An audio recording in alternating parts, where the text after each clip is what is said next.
ने भारत के आगे टेके घुटने, झूठे ड्रैगन की खुल गई पोल, झूठ का हो गया डिब्बा गुल, सच की सच्चाई सामने आई, ड्रैगन अब होगा धराशायी। चालबाज चीन की हकीकत दुनिया के सामने आ गई है।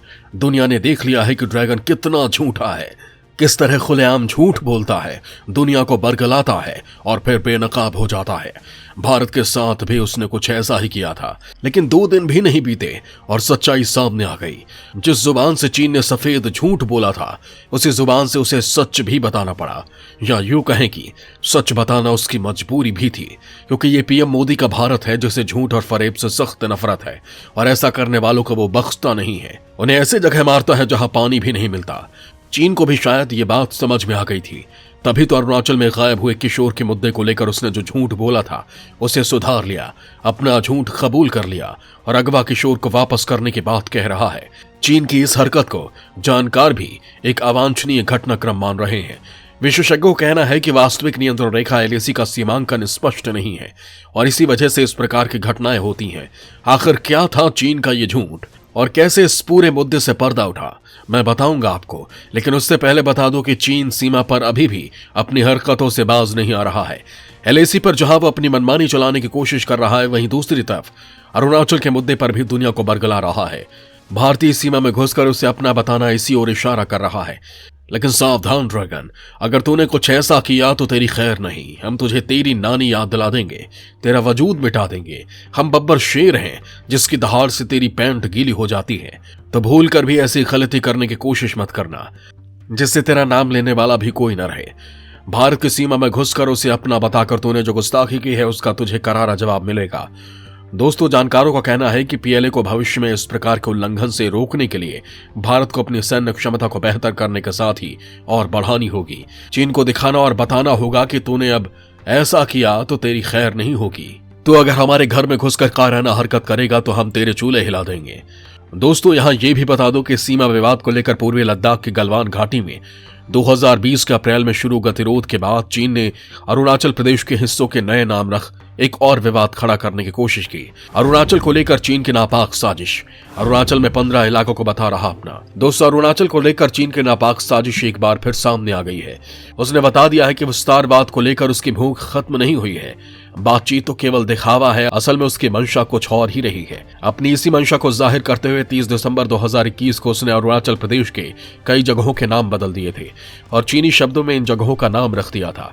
ड्रैगन ने कहा था कि इन नामों को चीन अब अपने आधिकारिक दस्तावेजों और नक्शों में इस्तेमाल करेगा, क्योंकि चीन अरुणाचल प्रदेश को दक्षिणी तिब्बत मानता है। अरुणाचल क्षेत्र के इलाकों के नाम बदलने को चीन ने अपना अधिकार बताया था। भारत ने चीन के इस कदम की निंदा की थी और कहा था कि नाम इजाद करके रख देने से जमीन पर तथ्य नहीं बदलेंगे और अरुणाचल प्रदेश हमेशा से भारत का अभिन्न अंग रहा है और आगे भी रहेगा। दोस्तों, आपको यह जानना जरूरी है कि ड्रैगन ने यह हिमाकत पहली बार नहीं की है। इससे पहले 2017 में उसने अरुणाचल में 6 जगहों का नाम अपने हिसाब से रखा था। चीन की इस हरकत पर भारतीय विदेश मंत्रालय के प्रवक्ता अरिंदम बागची ने कहा था कि यह पहली दफा नहीं है जब चीन ने अरुणाचल प्रदेश का नाम बदलने की कोशिश की है। चीन अप्रैल 2017 में भी ऐसा कर चुका है। उस समय इस कदम को दलाई लामा के राज्य के दौरे पर चीन की एक विरोध प्रतिक्रिया के तौर पर देखा गया था। दोस्तों, यहां मैं आपको यह बता दूं कि अपने दावे को मजबूती देने के इरादे से चीन अरुणाचल प्रदेश में भारत के वरिष्ठ नेताओं और अधिकारियों के दौरे के समय अपनी आपत्ति प्रकट करता रहता है। उसने अक्टूबर 2021 में उपराष्ट्रपति वेंकैया नायडू के दौरे पर आपत्ति जताते हुए कहा था कि भारत ऐसा कोई काम न करे जिससे सीमा विवाद का विस्तार हो। इससे पहले चीन ने 2019 में प्रधानमंत्री नरेंद्र मोदी और रक्षा मंत्री राजनाथ सिंह के अरुणाचल जाने पर भी विरोध जताया था। 2020 में गृह मंत्री अमित शाह के अरुणाचल जाने पर भी चीन ने आपत्ति जताई थी। हालांकि चीन की इस आपत्ति पर भारत ने कहा था कि अरुणाचल प्रदेश में भारतीय नेताओं के दौरे पर आपत्ति का कोई तर्क ही नहीं है और यह भारत का हिस्सा है, लिहाजा चीन को इस मामले में बोलने का कोई अधिकार नहीं। वो ये नहीं निश्चित करेगा कि हमारे राष्ट्राध्यक्षों को कहां जाना चाहिए और कहां नहीं। चीन की इस हरकत से साफ है कि वो एक बार फिर भारतीय क्षेत्र पर एक तरफा दावे को रेखांकित करने की कोशिश कर रहा है। अरुणाचल प्रदेश के स्थानों को चीनी नाम देना उसके इसी नापाक साजिश का एक हिस्सा है। इस नापाक साजिश को उसने एक कानून के तहत अंजाम दिया है। चीन ने इन नामों की सूची एक नए लैंड बॉर्डर कानून के तहत जारी की थी। ये नया कानून 1 जनवरी 2022 से प्रभाव में आ गया है। क्या है चीन का नया कानून? भारतीय इलाके में चीन कर रहा निर्माण। दोस्तों, भारत के साथ वास्तविक नियंत्रण रेखा पर गतिरोध के बीच मार्च 2021 में चीन ने नए सीमा कानून बनाया था जो 1 जनवरी 2022 से प्रभाव में आ गया है। इस कानून में आम नागरिक और सैन्य प्राधिकरण को राष्ट्रीय संप्रभुता की सुरक्षा करने के लिए कई जिम्मेदारियां दी गई हैं। इस कानून में 7 अध्यायों में 62 अनुच्छेद हैं, जिनमें सीमा रेखांकन से लेकर सीमा प्रबंधन, प्रवासन, सीमा सुरक्षा और व्यापार शामिल है। नए नाम को जारी करना नए कानून के 7वें अनुच्छेद से जुड़ा हुआ है। ड्रैगन के इस नए कानून को लेकर भारत ने चिंता जताई है और कहा है कि चीन के इस एक तरफा फैसले का सीमा प्रबंधन और द्विपक्षीय व्यवस्थाओं पर असर पड़ सकता है, जो चिंता का विषय है। दोस्तों, साफ है चीन अपने साम्राज्य का विस्तार करने का भूखा है। दोस्तों, जैसा कि मैंने आपसे कहा था कि मैं आपको चीन की उस साजिश से अवगत कराऊंगा जिसके तहत वो अरुणाचल प्रदेश पर कब्जा करना चाहता है। तो चलिए ड्रैगन की उस नापाक साजिश का खुलासा करते हैं। क्या रही है चीन की बदनीयती? मैकमोहन लाइन को नहीं देता मान्यता। दोस्तों, जैसा कि मैंने आपसे कहा था कि मैं अरुणाचल को लेकर चीन की साजिश के बारे में आपको बताऊंगा, उसके झूठ से पर्दा उठाऊंगा। मैं ड्रैगन की उस साजिश का खुलासा करूं इससे पहले अरुणाचल और चीन के बीच सीमा विवाद पर आपकी तस्वीर साफ कर दूं। दोस्तों, भारत और चीन के बीच करीब 3500 किलोमीटर लंबी सीमा रेखा है। इस विभाजन रेखा को मैकमोहन लाइन कहा जाता है। इस मैकमोहन लाइन को चीन मानने से इनकार करता है और इसे दक्षिणी तिब्बत बताता रहा है। 1959 में तिब्बत विद्रोह के बाद से चीन NEFA के अरुणाचल प्रदेश वाले इलाके को हथियाने की कोशिश करता रहा है।